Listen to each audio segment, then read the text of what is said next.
उत्तर प्रदेश का अलीगढ़ मुस्लिम विश्वविद्यालय एक बार फिर से विवादों में आ चुका है। यहाँ फिलिस्तीन का झंडा लहराने वाले अब खुलेआम फिलिस्तीन के समर्थन में नारेबाजी पर उतर चुके हैं और ये सब तब हो रहा है जब देश आजादी का अमृत महोत्सव मना रहा है। हैरानी इस बात की भी है कि फिलिस्तीन का नारा लगाने वालों के समर्थन में कुछ राजनीतिक पार्टियां भी आ चुकी हैं और फीस बढ़ोतरी को मुद्दा बनाकर सरकार को घेरने की कोशिश हो रही है। एएमयू में जो भी हो रहा है उसके पीछे कोई बड़ी साजिश की भनक है। मुद्दा फीस बढ़ोतरी का था, लेकिन कुछ कट्टरपंथी इसे मजहबी रंग दे चुके हैं और अब तो अलीगढ़ मुस्लिम विश्वविद्यालय के कैंपस में फिलिस्तीन के समर्थन में नारेबाजी भी हो रही है।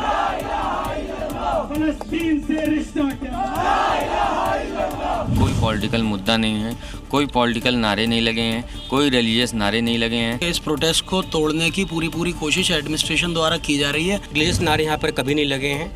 वो हमारी कौम है, कौम का दर्द हमारे सीने में तमाम जिंदगी रहेगा। नारेबाजी की ये तस्वीर एएमयू कैंपस के एंट्री गेट के पास की है, जहां तिरंगा अपनी शान से लहरा रहा है, लेकिन कुछ लोग उसी तिरंगे के नीचे फिलिस्तीन के समर्थन में नारे लगा रहे हैं। तेरा मेरा रिश्ता क्या, फिलिस्तीन से रिश्ता क्या। विवाद तुल पकड़ चुका है और इस विरोध प्रदर्शन को जायज ठहराने के लिए समाजवादी पार्टी के सांसद भी एएमयू पहुंच गए। छात्र अपनी मांगों को लेकर के धरने पर थे। आज पता चला है कि कुछ छात्रों ने आमरण से शुरू कर दिया है। मामला सच में बेहद गंभीर हो चुका है। मुस्लिम यूनिवर्सिटी में फिलिस्तीनी नारे पर सपा सांसद खामोश रहे, लेकिन फीस बढ़ोतरी को मुद्दा बनाकर अब सरकार को घेरने की कोशिश में है। उत्तर प्रदेश में काशी अयोध्या के बाद मुख्यमंत्री योगी आदित्यनाथ मथुरा का प्रण ले चुके हैं। आपको बता दें कि जन्माष्टमी के मौके पर सीएम योगी ने साफ साफ ये कह दिया है कि हमारी सरकार गुलामी के अंश को खत्म कर रही है। पहले अयोध्या में 500 साल की गुलामी के प्रतीक को हटा दिया, तो अब मथुरा में भी यही होने वाला है। यानी मथुरा को संवारने के लिए योगी आदित्यनाथ पूरी तरह से प्रतिबद्ध हैं, जिसका उन्होंने जन्माष्टमी के अवसर पर न सिर्फ ऐलान किया बल्कि आगाज भी कर दिया।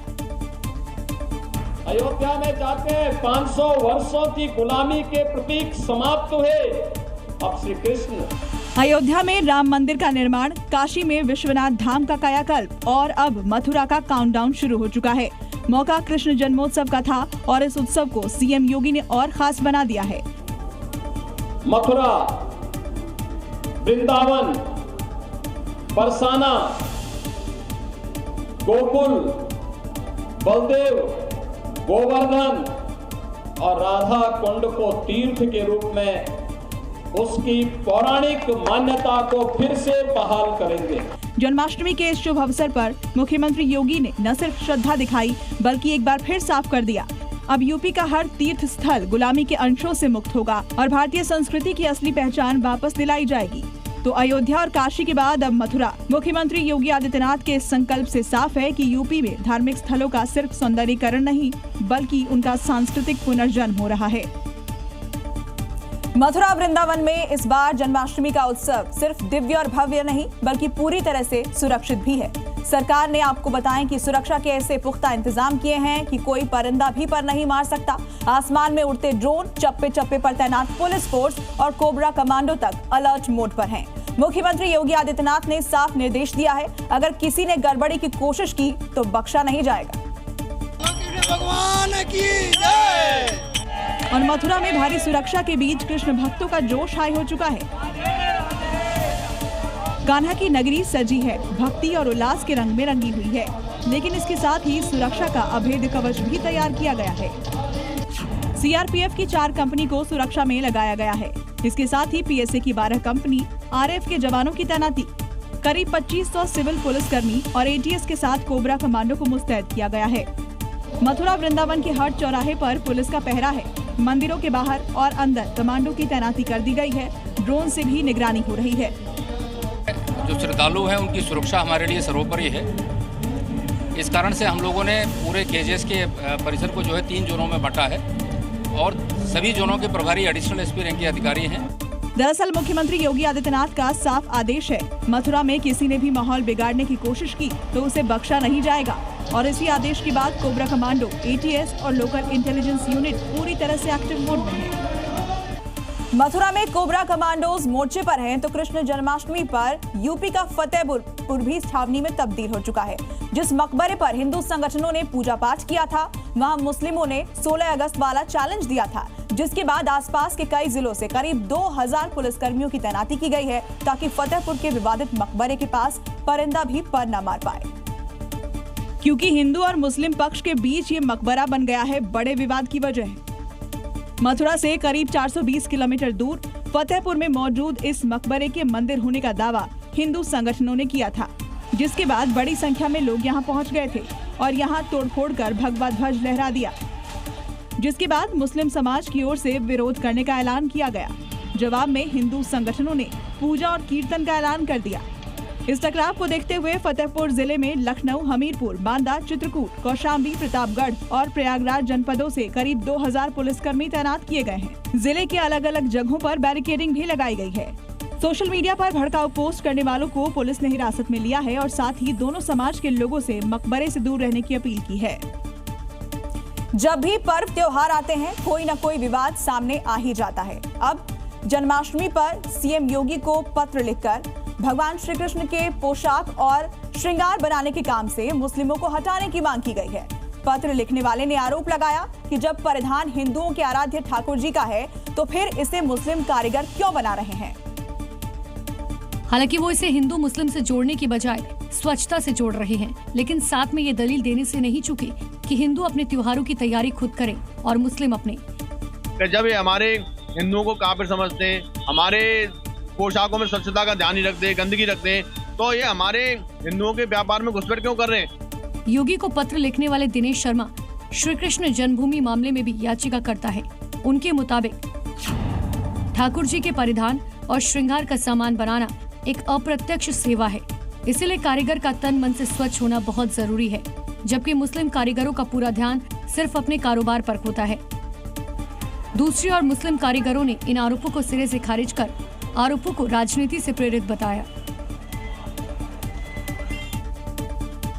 देश भर में श्री कृष्ण जन्माष्टमी मनाई जा रही है।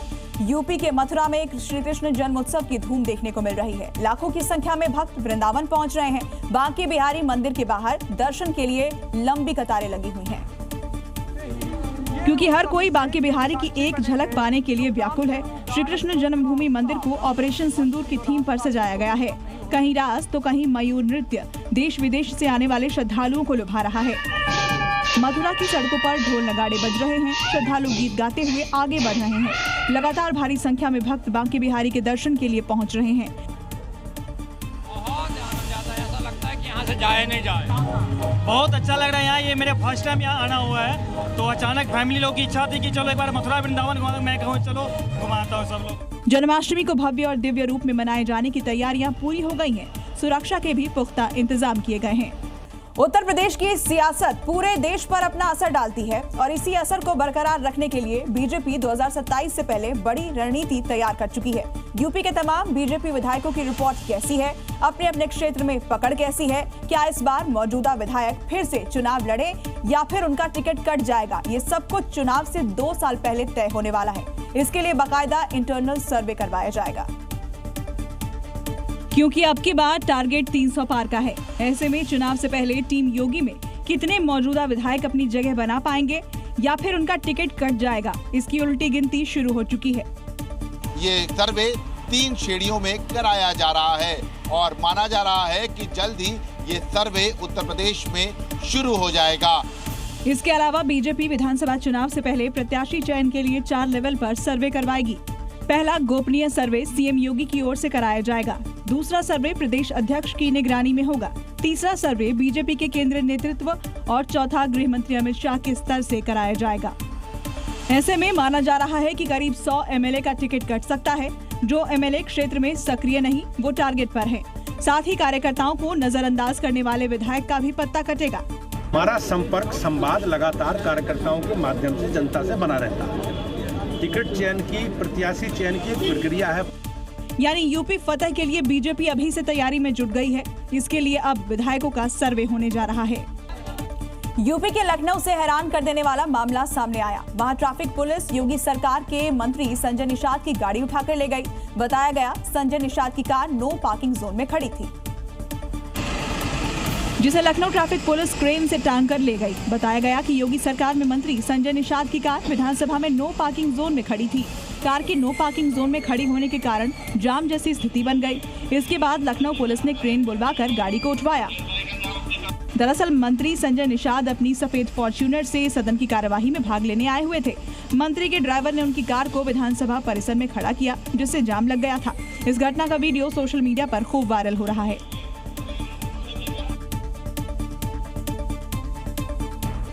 इतिहास की किताबें और उसमें दर्ज वो पन्ने जो नई बहस छेड़ रहे हैं। दरअसल एनसीईआरटी ने क्लास 6 से 12 तक के लिए नए मॉड्यूल जारी किए हैं और उसमें साफ लिखा है कि देश का बंटवारा किन लोगों के चलते हुआ। नए मॉड्यूल के पन्ने खोलिए और देखिए इतिहास का वो सच जिसे अब तक घुमाकर पढ़ाया जाता रहा। एनसीईआरटी के नए मॉड्यूल के मुताबिक मोहम्मद अली जिन्ना की अलग देश पाकिस्तान बनाने की मांग पर कांग्रेस पार्टी ने झुकना स्वीकार किया और लॉर्ड माउंटबेटन ने बंटवारे की पूरी प्रक्रिया को बहुत जल्दबाजी में पूरा किया। यानी खून से लिखा गया बंटवारे का सच अब एनसीईआरटी की किताबों में दर्ज है और बच्चों को पढ़ाया जाएगा, जिसमें बंटवारे की त्रासदी, हिंसा और लाखों लोगों के पलायन का जिक्र भी है। लेकिन इस पर सियासी जंग भी शुरू हो गई है। जिस तरह से संस्थाओं में ये हस्तक्षेप करके इतिहास को तोड़ मरोड़ रहे हैं, हम कोई चुप बैठने वाले हैं? क्या ये इतिहास के पन्ने हटा सकते हैं, ये वाले 1938 वाले? आज़ादी मिली 15 अगस्त को, लेकिन विभाजन भी हुआ 14 अगस्त। ये चर्चा की आज़ादी मिली, आज़ादी दिला दी, विभाजन किसने स्वीकार किया? देश की आज़ादी के 79 साल पूरे होते ही एक नया विवाद सामने है, जिसे लेकर कांग्रेस और बीजेपी आमने सामने हैं। अमेरिकी राष्ट्रपति डोनाल्ड ट्रंप और रूसी राष्ट्रपति व्लादिमीर पुतिन की मुलाकात पर पूरी दुनिया की नजरें टिकी हुई थी। अलास्का में दोनों के बीच करीब 200 मिनट की मुलाकात हुई। ट्रंप पूरे उत्साह के साथ पुतिन से मिलते नजर आए और दुनिया को ये दिखाने की कोशिश करते रहे कि उनका जादू चल गया है, लेकिन हुआ उल्टा। न सीज फायर का ऐलान हुआ, न ही युद्ध खत्म करने पर सहमति बनी। जबकि इससे पहले तक ये तय माना जा रहा था जिस तरह से ट्रंप के बुलावे पर पुतिन बातचीत के लिए आ गए, कोई बड़ी घोषणा हो सकती है। लेकिन अलास्का के एंकरोज में दोनों के बीच लगभग 3 घंटे की मुलाकात के बाद भी युद्ध विराम पर सहमति नहीं बन पाई। ट्रंप ने पुतिन पर अपना प्रभाव डालने में कोई कसर बाकी न रखी थी। B-2 बॉम्बर्स का प्रदर्शन किया, अग्रेशन और उत्साह के साथ आगवानी की, फिर युद्ध विराम को लेकर चर्चा की। पुतिन ने भी युद्ध को ट्रेजेडी माना। चर्चा के बाद पुतिन ने ट्रंप को पहले बोलने का न्योता दिया। पुतिन ने अपनी बात रखी और मॉस्को आने का न्योता देकर रवाना हो गए। ट्रंप इस कोशिश में थे कि पुतिन से कोई वादा ले ले। ट्रंप चाहते थे कि पुतिन ज़ेलेंस्की से बातचीत के लिए हामी भरें, लेकिन पुतिन अपनी सौम्य और शांत मुस्कान से ट्रंप की कोशिशों पर पानी फेर वापस लौट गए। अमेरिका के अलास्का पहुंचे रूस के राष्ट्रपति पुतिन का B-2 बॉम्बर से स्वागत किया गया। अमेरिका के राष्ट्रपति डोनाल्ड ट्रंप और राष्ट्रपति पुतिन के बीच यूक्रेन जंग को लेकर करीब 3 घंटे बातचीत हुई। हालांकि दोनों के बीच मुलाकात बेनतीजा रही, लेकिन दुनिया के सबसे शक्तिशाली देश अमेरिका ने सैन्य शक्ति का जबरदस्त प्रदर्शन किया। रूस के राष्ट्रपति ने जब अपने विमान से अलास्का की धरती पर कदम रखा तो उनका स्वागत B-2 स्टील्थ बॉम्बर से किया गया। साथ ही राष्ट्रपति पुतिन के रेड कार्पेट पर आते ही ट्रंप ने तालियां बजाई। फिर पुतिन ट्रंप की कार में बैठकर मीटिंग के लिए रवाना हो गए।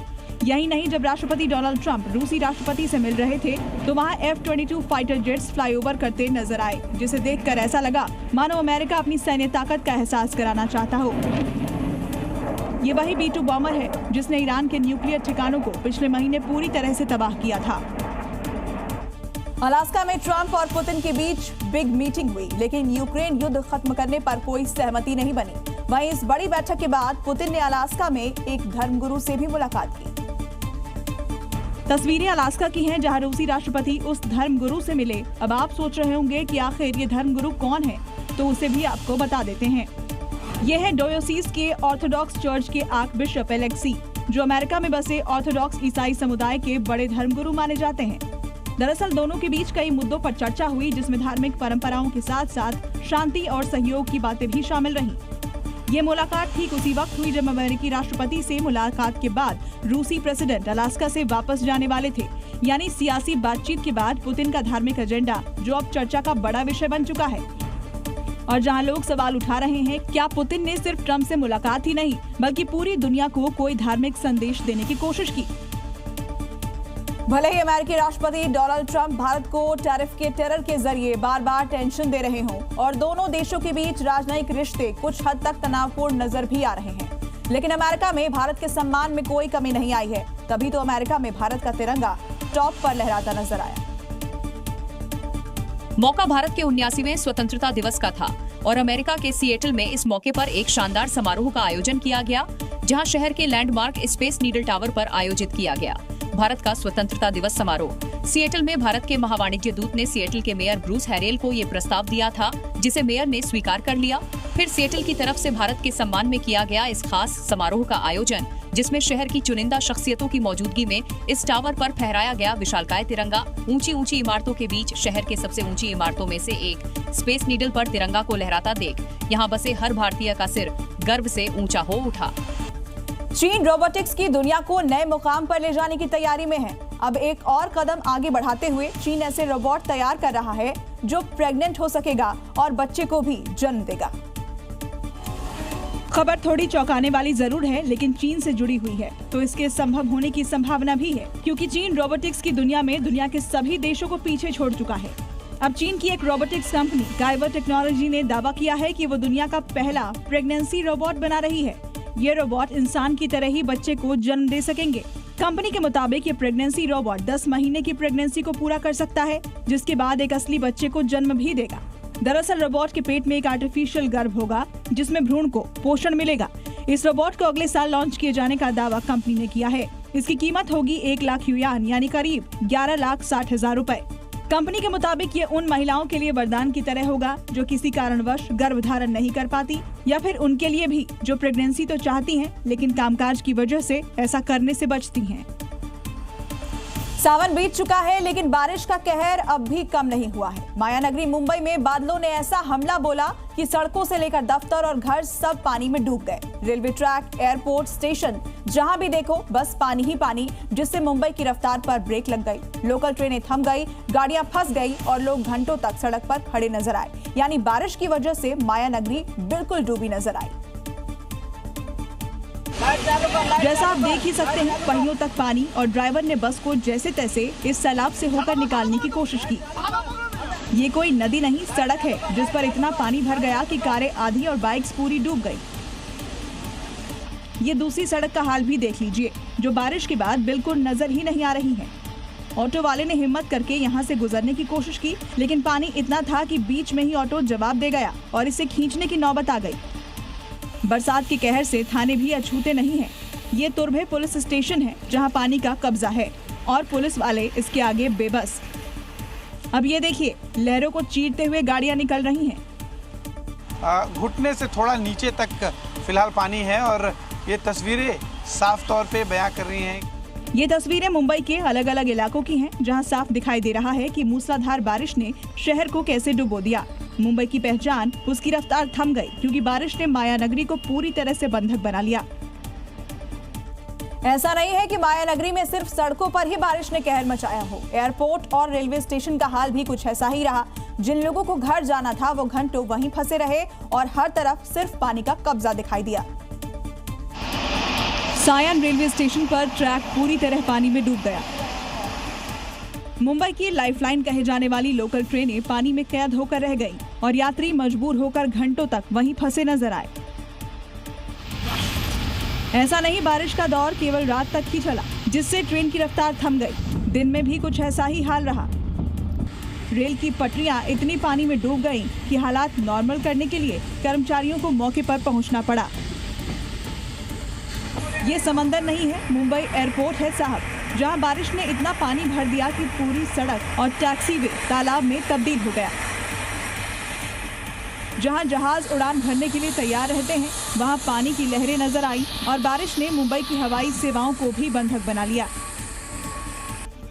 बारिश इतनी जोरदार थी कि विक्रोली इलाके में एक मकान इसकी मार नहीं झेल पाया और धराशायी हो गया। इस हादसे के बाद मलबे में तबाही के निशान ही बचे।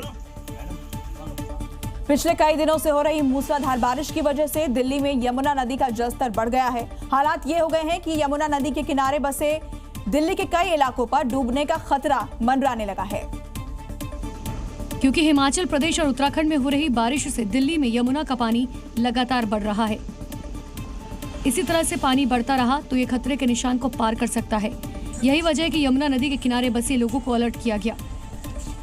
यमुना का जलस्तर तेजी से बढ़ने पर है। अपना व अपने बच्चों का व मवेशियों का ख्याल रखें। दिल्ली में यमुना का जलस्तर 205.26 पहुंच गया, जो खतरे के निशान से सिर्फ 4 सेंटीमीटर कम है। जहां पर पानी भरा हुआ, किसी वक्त यमुना सूखा हुआ करता था, पानी नहीं होती थी, आज यमुना में सिर्फ और सिर्फ पानी भरा हुआ है। हिमाचल प्रदेश और उत्तराखंड के कैचमेंट एरिया में हुई बारिश से यमुनानगर नदी का जलस्तर 80,000 क्यूसेक से ऊपर पहुंच गया। मध्य प्रदेश के बड़वानी में मूसलाधार बारिश की वजह से नदियां उफान पर हैं, जिससे नदी के किनारे बने मकानों और दुकानों में पानी भर गया, जबकि वहां मौजूद गाड़ियां सैलाब में बह गईं। क्योंकि नदी की रफ्तार इतनी तेज थी कि उसके सामने गाड़ियां पल भर भी टिक नहीं सकी। वहां से जो वीडियो सामने आया उसमें कार सैलाब में बहती दिखाई दी, जिसे देखकर ऐसा लगा मानो कि नदी में कोई नाव तैर रही हो। ऐसी ही तस्वीर दूसरे इलाके से सामने आई, जहां भारी बारिश की वजह से नदी का जलस्तर बढ़ गया, जिससे वहां मौजूद कई गाड़ियां सैलाब में डूब गईं। यही नहीं, नदी किनारे बने कुछ मकान आधे से ज्यादा डूब गए तो कुछ मकान नदी में समा गए। बड़वानी में पिछले कई दिनों से हो रही बारिश की वजह से हालात बद से बदतर हो चुके हैं। नदी का जलस्तर बढ़ने से कई गाँवों पर डूबने का खतरा मंडराने लगा है। लोगों को अलर्ट भी कर दिया गया है। Zee News।